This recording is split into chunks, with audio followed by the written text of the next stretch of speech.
Plus de morts sur les routes du Val d'Oise, c'est le bilan de ce premier trimestre.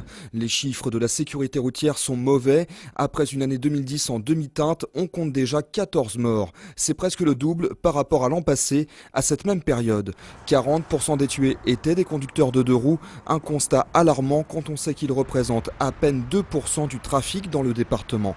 Du côté des services de l'État, les consignes sont claires. Application de la tolérance zéro. Les conducteurs qui auraient commis les infractions les plus lourdes sont prévenus. En cas de récidive, pour les infractions les plus graves, la conduite sous alcool, sous stupéfiant, la conduite sans permis, là d'emblée, de procéder à l'immobilisation du véhicule du contrevenant, puis à sa mise en fourrière. Renforcement des contrôles, notamment en voiture banalisée, la police s'apprête à traquer les comportements dangereux. La préfecture annonce aussi que les contrôles d'alcoolémie seront systématiquement combinés à des dépistages de stupéfiants.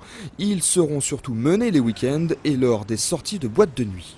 Une mesure qui est une mesure nouvelle, mais d'obliger la personne qui aura été condamnée à équiper son véhicule d'un éthylotest au démarrage. C'est-à-dire qu'il sera obligé de vérifier lui-même sa propre capacité à conduire en soufflant dans un dispositif qui mesurera une alcoolémie éventuelle et bloquera le démarrage du véhicule. Cette année, 3 nouveaux radars au feu rouge devraient voir le jour. Le département vient également de réclamer l'installation d'un autre radar automatique sur l'autoroute A15.